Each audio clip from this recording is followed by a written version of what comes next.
Hey guys, this is This is Charlie Mike, the podcast. Veterans helping veterans, talking about things happening in the veteran community, things we've experienced and overcome, such as addictions, PTSD, depression, legal trouble, and we also promote veteran-owned businesses. If you're talking about it, we're talking about it. This is Charlie Mike, the podcast. Hey guys, welcome back to Charlie Mike, the podcast. I have a special guest with me today from Paws For Heroes, which is it's a nonprofit organization here in Houston. Jan, would you like to take it over? Sure. My name is Jan Potts. I'm one of the founders of Paws For Heroes and also now Vice President of Community Relations. Paws For Heroes started almost 8 years ago when there were 3 women. All of us were lawyers, although that doesn't have anything to do with anything, but we got together and decided we wanted to do something to help veterans. But we also happen to be great dog lovers too. So after doing some research, we decided that the best thing we could do is provide companion dogs for veterans who have PTSD or any other post-military issue. I mean, it could be military sexual trauma, depression, anxiety, loneliness, something they don't really call PTSD, or the veteran doesn't call PTSD, but that's how we got going.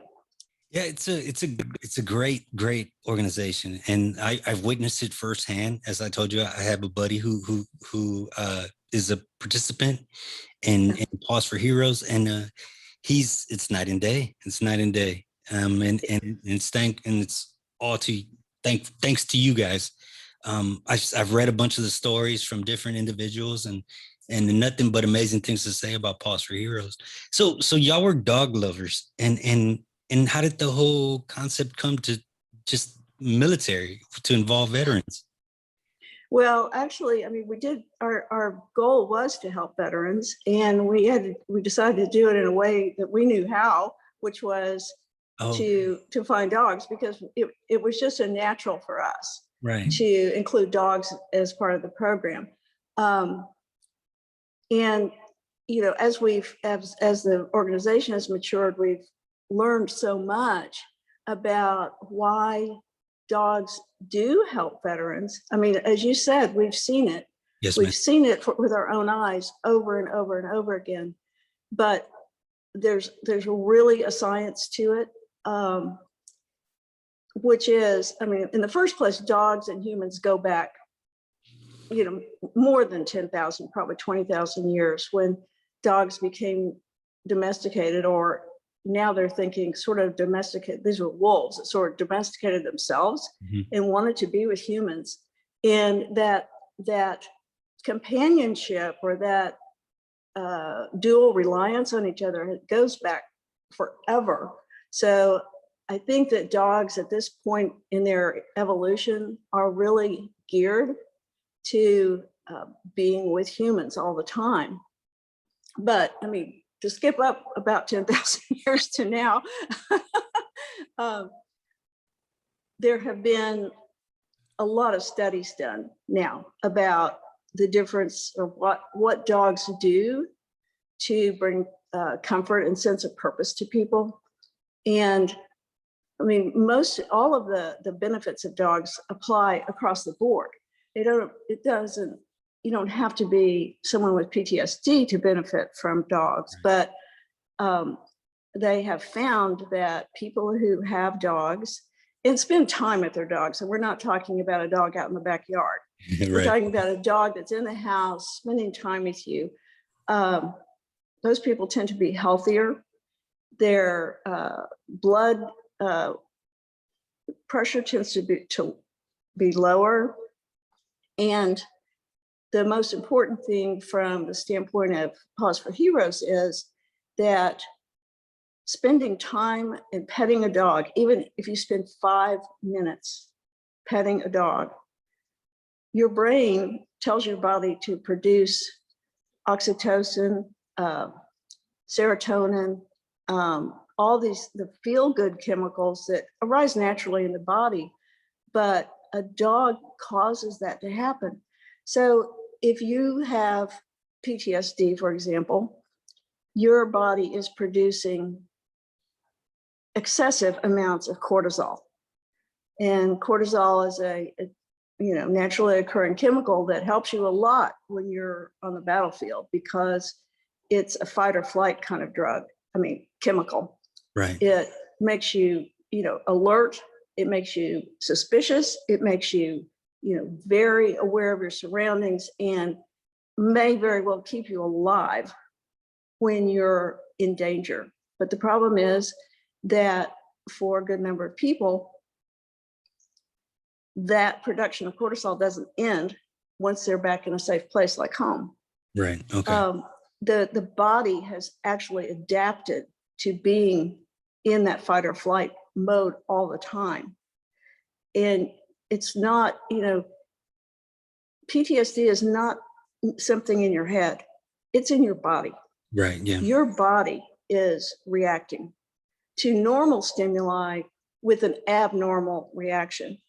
So, you're not comfortable going to Walmart, or, being in a crowded room, or, even sitting at Starbucks where all these people are around, going in line and behind you and in front of you, and you don't know where the exits are, and all those sorts of things that go against your training as a soldier.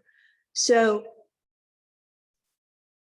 having the dog actually counteracts those feelings, because if your brain is producing cortisol, but it's also producing serotonin, you're counteracting all the bad chemicals that are making you so uncomfortable with a good chemical that's making you feel a lot better.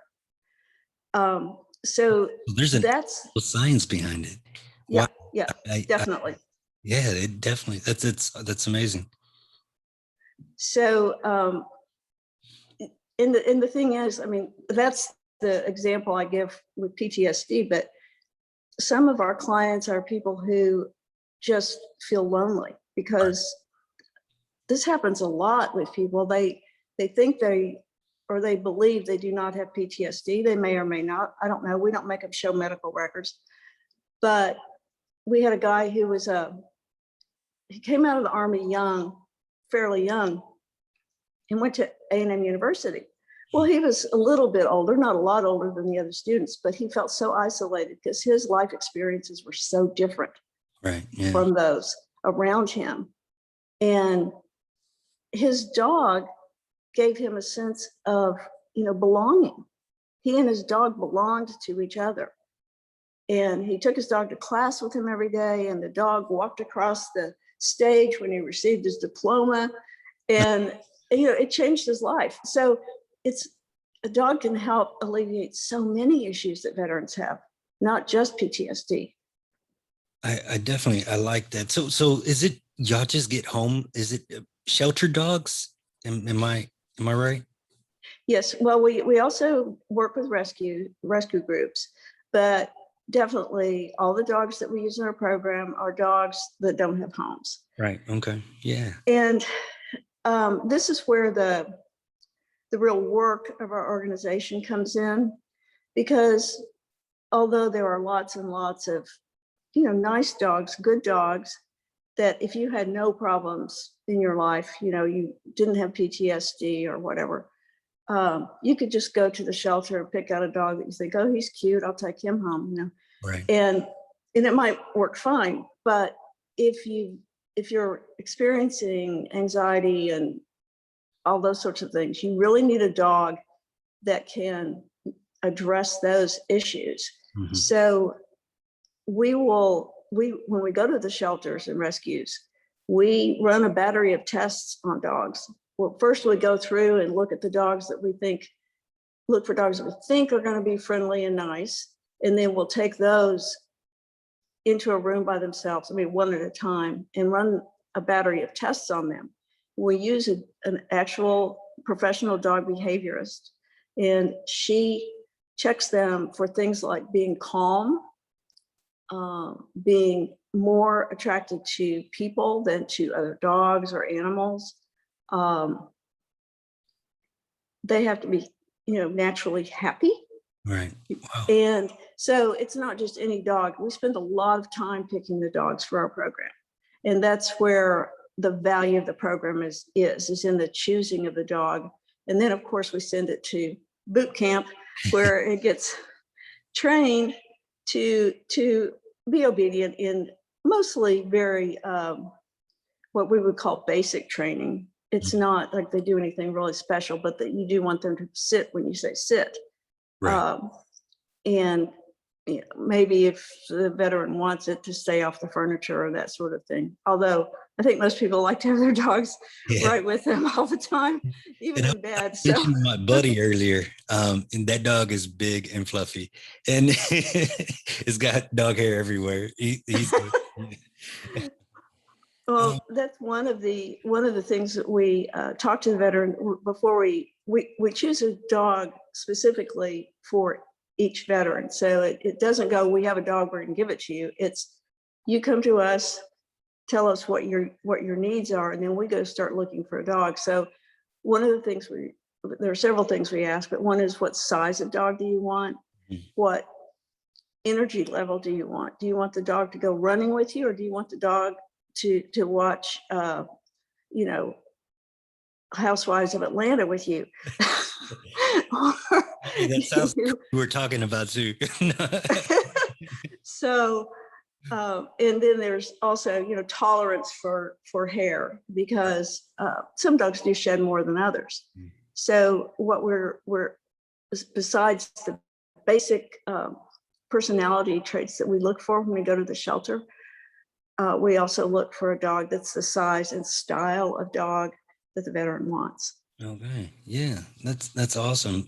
So how do y'all normally screen? Like if somebody wanted, let's say I wanted to participate in the program, what would you ask of me or how does the whole scenario work? Well, we hit our applications are online, which I think is better for most veterans, because sometimes it's really hard to get the will to go to somebody's office, go meet somebody in person. So it's a very short initial application, and then we'll come and talk to the veteran, not only find out their needs, but find out if they have the ability to care for the dog. We select the dogs, we have them trained, we provide a veteran a what we call a starter kit, but it's all the equipment they need to get started with their dog, like a crate and a bed and bowls, a leash and toys, all that sort of thing.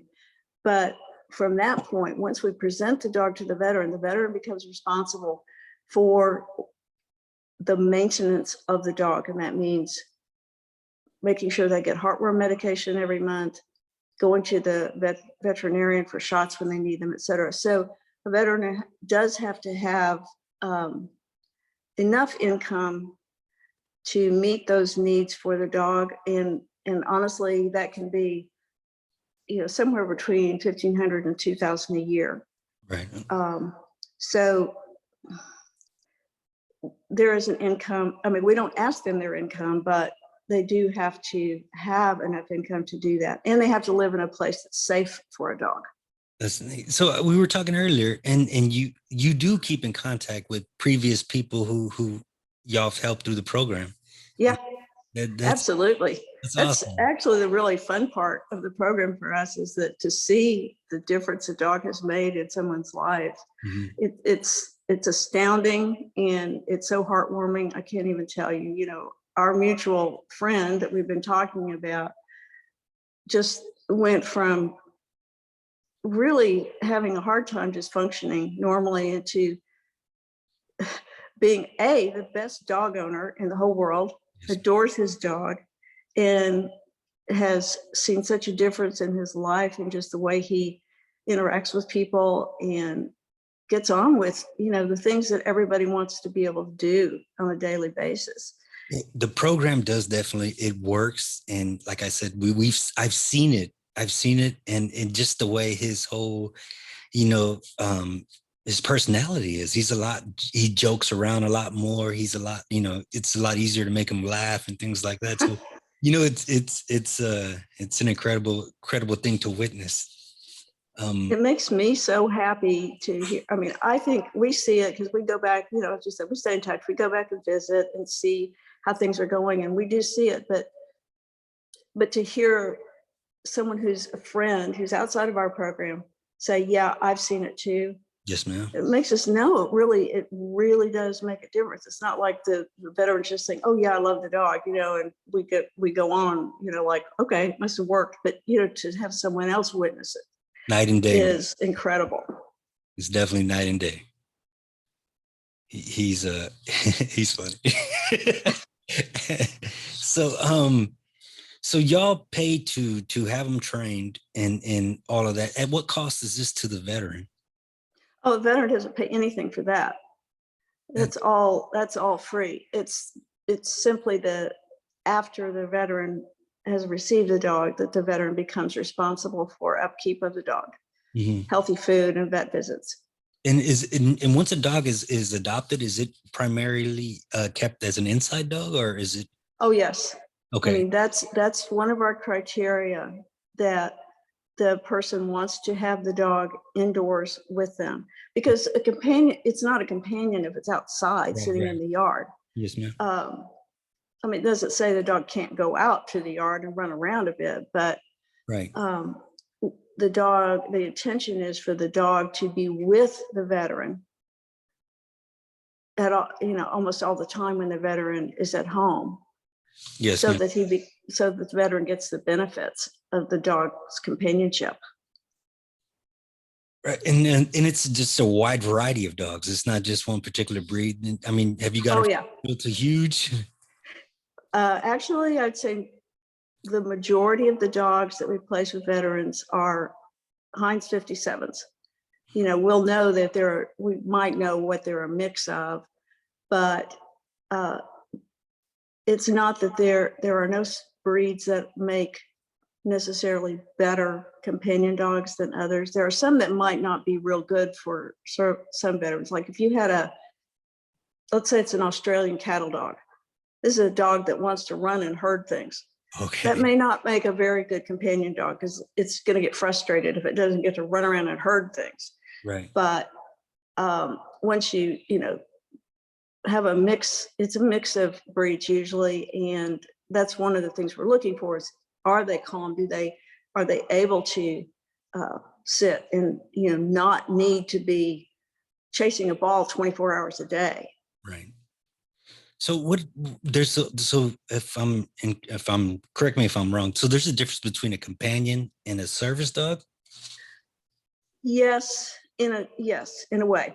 I mean, yeah, it gets real fuzzy in here. Service dogs are trained to do a task. Okay. For example, if for whatever reason you don't have the use of your hands, a service dog would be trained to open a door or open a refrigerator or something like that. Oh. Some service dogs are trained to know when someone's about to have an epileptic seizure, right, and to warn them. That would be a service dog. Our dogs are they are not trained to do a task other than be the companion. So although, and here's where the line gets really fuzzy, alleviating anxiety is considered a task. Yes. So although our dogs are companions, not considered service dogs, in effect, some of them do provide service dog services. Okay, yeah, I see that. Yeah, that's always. I was trying to read it myself, and I was like, I don't understand this. It's hard. Yeah. So I'll tell you one big difference is that if somebody gets a service dog, usually they've waited for that dog for 2 years. Right. And in our case, although it is a time-intensive service, they usually will get the dog within 6 months. Oh, wow. Yeah. That's a big difference. Yeah, definitely a big difference. So if a service member has a dog already, would y'all help them with that process? Training that dog? Yeah. No, we don't do that. Okay. We would direct them to somebody who does dog training. And so y'all do most of y'all's in the local Houston area, correct? We operate only in the Houston area. It encompasses 5 counties, so it's huge. Right. Yeah. But but only in Houston. And I see y'all every event I go to. I see y'all have a representative there, which is amazing. And we do try to get out where veterans are going to be. So yeah, that's mostly where I'm at too. So yeah. Like I said, I know y'all are a big supporter of Val 22, which is a great organization here in Lake Jackson. Yeah, those are great people right there. oh, they are, yeah. What is there anything else that you'd like to say? Maybe the contact information? Oh yeah. For when anybody who wants to know more about us, I would really encourage them to look at our website, which is www.pawsforheroes.com, PAWSFORHEROES.com. And nobody can type heroes the first time without making a mistake. I do it every single time, so that's why I'm spelling it out for you. But on the website, you will see stories about a lot of the veterans or some of the veterans that we've matched dogs with, and they'll talk about the differences made in their lives. It also will tell you about our process, and there's also an application on there. We also have a Facebook page. Just go on Facebook, Paws for Heroes. And how would they donate if they would like to donate to your organization? We on our website, there's a donation button at the top on our menu. So yeah, pretty easy. Yeah, definitely. Jan, it was great talking to you. I'm sorry again about the scheduling conflict. But it's an honor to have you here, and please thank you for what you're doing for our veterans. And it's seen. And like I told you, I saw it firsthand, and it's an amazing thing that to witness.